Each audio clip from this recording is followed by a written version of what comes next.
Et dans Smartimo, on se pose cette question, où sont les réserves de foncier en France? On va parler avec un des plus grands propriétaires fonciers de notre pays, c'est tout simplement SNCF Immobilier. On est ravi d'accueillir Laurent Fèvre. Laurent, bonjour. Bonjour Fabrice. Vous êtes directeur SNCF Immobilier pour Centre-Ouest. Est-ce que vous pouvez nous décrire votre périmètre?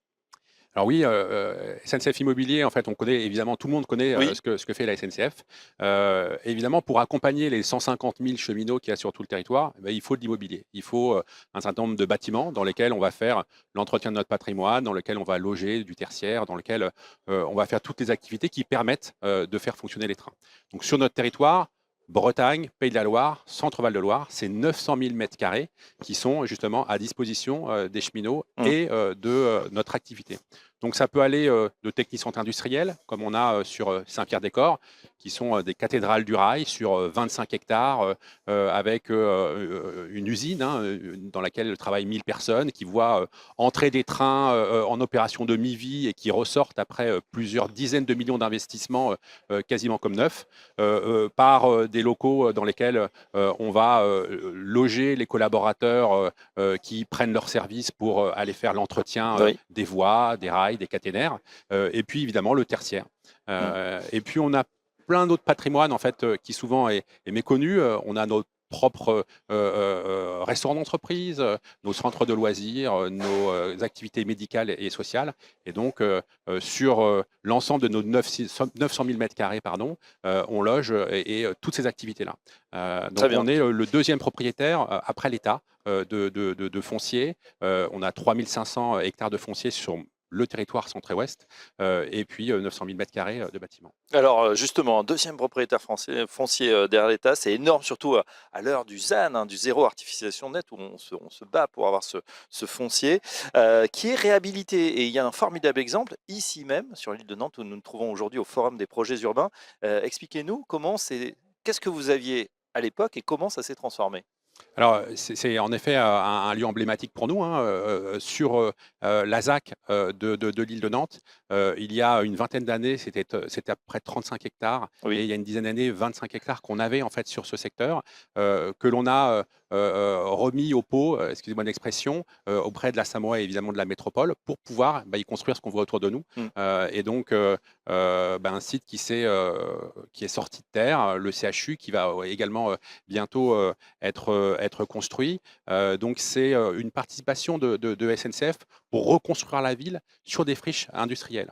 On a énormément d'exemples en France de ce type de restructuration, oui. mais ici sur l'île de Nantes, c'est vraiment un projet pour nous extrêmement important. Oui, on explique, c'est vrai que, finalement, c'est du terrain qui est vendu, donc par SNCF, Immobilier à l'aménageur de la ville qui lui-même va le revendre au promoteur. Mhm. Et c'est vrai que c'est souvent extrêmement bien placé, puisque là, on est vraiment, sur cette île de Nantes, au cœur de la ville.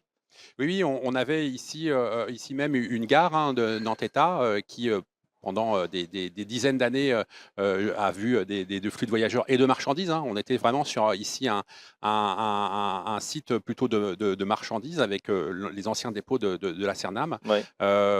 Cette activité aujourd'hui est en baisse. Et évidemment, on se retrouve rattrapé par le centre-ville, hein. Aujourd'hui, finalement, l'île de Nantes, c'est le centre-ville de Nantes. Bien sûr. C'est le cas sur Nantes, c'est le cas sur Rennes, c'est le cas sur la plupart des métropoles. En fait, la SNCF est propriétaire de foncier extrêmement bien passé en centre-ville. Et donc, on est souvent des grands partenaires des Mmh. collectivités pour justement réinstruire la place en fait de ces grandes friches dans les centres-villes, dans la continuité des centres existants et souvent de la proximité de la gare. Et est-ce que vous êtes associé ensuite aux projets, par exemple, qui vont sortir? Vous continuez à suivre, dans le temps, cet espace, foncier?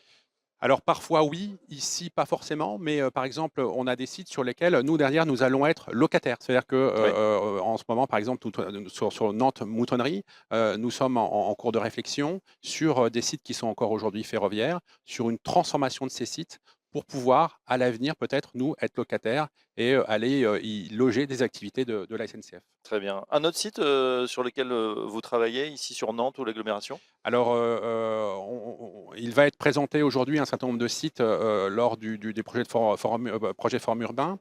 Sur Nantes, Gouard, en fait, c'est Oui. un site SNCF qui va être également vendu. Sur Rennes également, il y a un projet qui va être présenté aujourd'hui, Rennes dit Solferino, donc qui est en grande proximité de la gare, sur lequel un bâtiment vient d'être livré par Adim. Où va être, enfin, il est construit en tout cas et va être livré dans les jours à venir. Ah ben voilà, la SNCF Immobilier en tout cas sur tous les fronts et à peu près dans toutes les grandes métropoles de France avec cette énorme réserve de foncier en transformation. Merci Laurent Febvre. Merci à vous. Je rappelle que vous êtes directeur SNCF Immobilier pour le Centre-Ouest et à très bientôt sur Bismart. Merci, bonne journée, au revoir.